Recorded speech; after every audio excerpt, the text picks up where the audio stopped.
নমস্কার বন্ধুরা, info Bengal news চ্যানেলে আপনাদের প্রত্যেককে স্বাগতম জানাই। আমাদের রাজ্যে অর্থাৎ পশ্চিমবঙ্গ রাজ্যে যত খারাপ কাজ হয়েছে তার মধ্যে থেকে অন্যতম যে খারাপ কাজের একটা সেরা বলা যেতে পারে সেটি হলো আরজিকর হাসপাতালের যে নক্করজনক ঘটনা, এবং সেই ঘটনা নিয়ে গোটা রাজ্যই কিন্তু তোলপাড় চলছে এবং বিভিন্ন দিকে কিন্তু নানান রকম আন্দোলন, পাশাপাশি তাদের যে বিক্ষোভ সেটিও চলছে শুধুমাত্র সঠিক বিচারের জন্য।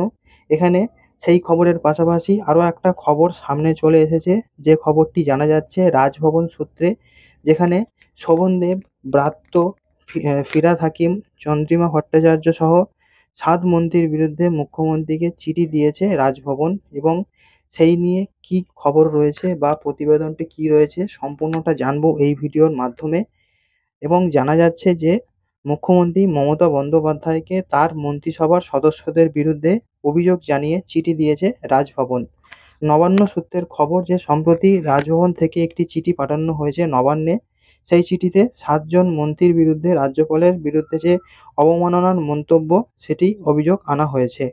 রাজভবন সূত্রের খবর এমনটাই যে শিক্ষামন্ত্রী ব্রাত্য বসু, পরিষদীয় মন্ত্রী শোভনদেব চট্টোপাধ্যায়, কলকাতার মেয়র তথা পুর ও নগরোন্নয়ন মন্ত্রী ফিরহাদ হাকিম এবং অর্থমন্ত্রী বা অর্থ প্রতিমন্ত্রী চন্দ্রিমা ভট্টাচার্য সহ ৭ জনের বিরুদ্ধে রাজভবনের তরফে অভিযোগ জানানো হয়েছে।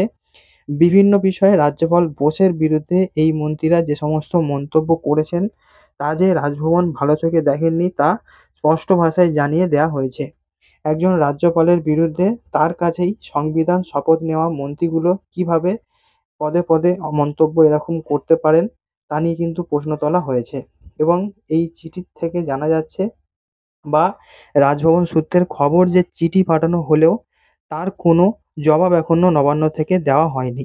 রাজভবনের একাংশ মনে করছেন যে মুখ্যমন্ত্রী এই ধরনের অভিযোগের কোনো জবাব দেবেন না, সেটাই প্রত্যাশিত। কারণ রাজ্য সরকার তার সঙ্গে রাজ্যপালের যে সম্পর্ক তার অবনতি হয়েছে।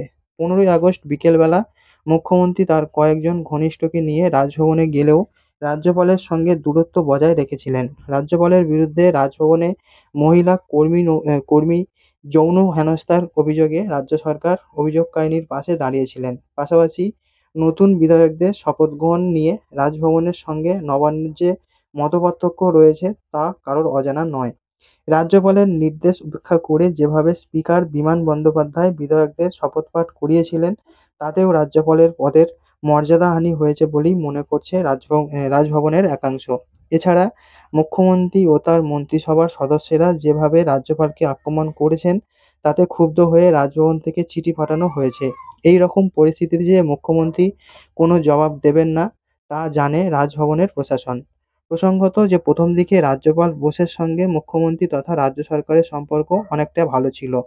২০২৩ সালে সরস্বতী পুজোর দিন মুখ্যমন্ত্রীর উপস্থিতিতে বাংলা শেখার হাতেখড়ি হয়েছিল রাজ্যপালের, কিন্তু পরবর্তী সময়ে রাজ্যের বিশ্ববিদ্যালয়গুলিতে উপাচার্য নিয়োগ সহ পঞ্চায়েত ভোটে শাসক দলের বিরুদ্ধে সন্ত্রাসের অভিযোগে সরব হয়েছিলেন রাজ্যপাল।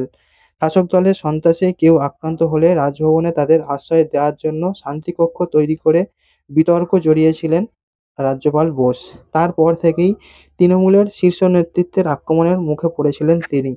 আর এবার সরাসরি তাকে আক্রমণের অভিযোগ এনে মুখ্যমন্ত্রীকে চিঠি দেওয়া হয়েছে রাজভবনের তরফ থেকে, যা বহুলাংশে নবান্নের সঙ্গে রাজভবনের সংঘাত বৃদ্ধির ইঙ্গিত বলেই মনে করা হচ্ছে। এবং এই ঘটনাকে কেন্দ্র করে আপনাদের কি বক্তব্য আপনারা কমেন্ট করে জানাতে পারেন। মুখ্যমন্ত্রী আদৌ কোনো জবাব দেবে কিনা আপনাদের কি মনে হয় সেটা অবশ্যই লিখে জানাতে পারেন। এবং রাজ্যপাল বোসের যেই উদ্যোগ সেই উদ্যোগ অনুযায়ী কতটা আরও প্রভাব পড়তে পারে এই রাজনীতির যে আঙিনা সেখানে কিন্তু একটি কড়া চ্যালেঞ্জ ছুড়ে দেওয়া হলো বলা যেতে পারে। তো বন্ধুরা, ভিডিও এখানে শেষ করছি। আপাতত আপডেট এই পর্যন্তই ছিল। আসছি নতুন কোনো আপডেট নিয়ে। সবাই খুব ভালো থাকুন। Good bye.